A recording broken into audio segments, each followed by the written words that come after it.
Good morning, guys. My name's Kim. So a quote that I have for you guys today is by a famous fish that we all know. His name is actually Dory. I'm sure you guys have seen him or heard of him in Finding Nemo or Finding Dory. So the quote that I have today is, just keep swimming. Just keep swimming. Just keep swimming, swimming, swimming. What do? We swim and swim some more.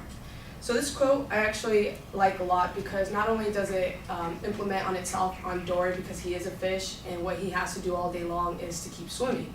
Everybody knows from the movie that if Dory actually has a short-term memory loss, but one thing that he always remembers for himself is that he has to swim within the ocean.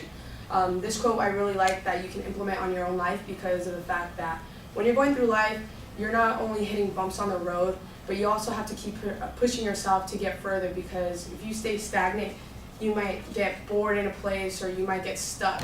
And a lot of people always tell me, if you're already down at the bottom, there's no other way to go other than up. And something like that can always be, you have to keep pushing yourself, in this case, to be swimming.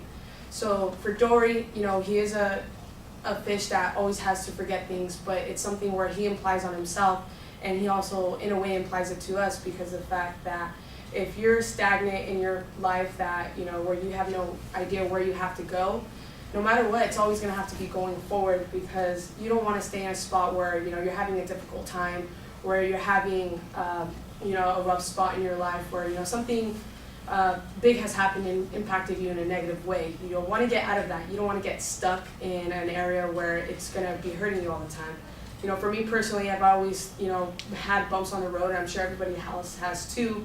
But you always have to have that reminder in your head where it's like you don't want to be here. You want to keep moving forward. You always want to keep swimming to the next step and swimming to whatever that next goal of yours is going to be. So I think for Dory, he always remembers to keep swimming, and for yourself, just keep swimming, guys. So, should I go back out to do the second No. You just sit down. We'll get back to you in a few.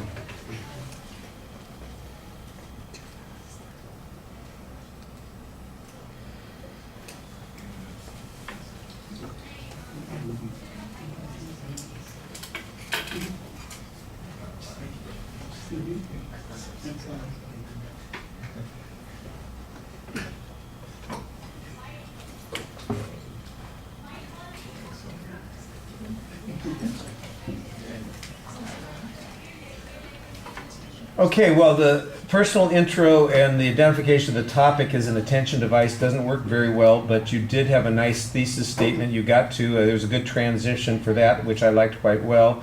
There's not really a structure that's set up, but we know generally what you're saying. The examples that you have are sort of random, but you deliver them enthusiastically and with a great deal of confidence, which I think helps overcome the sort of circular platitudes that sometimes get repeated here as ideas. Your energy level is high while you're speaking. You look at us. Your facial expressions are very animated. You sound confident when you're talking. I think you have good gestures when you're speaking. I appreciate the fact that you take a stance and you hold on to it. It's a short presentation, so there's not a need for a lot of variety in body movement, which worked out well for you since you didn't really do much movement. I like your exit line also. I liked when you got to the end of the speech and you said, okay, well, let's go back to that particular point. Not to put too fine a point on it, I'm pretty sure Dory's a girl. Is he? Yeah.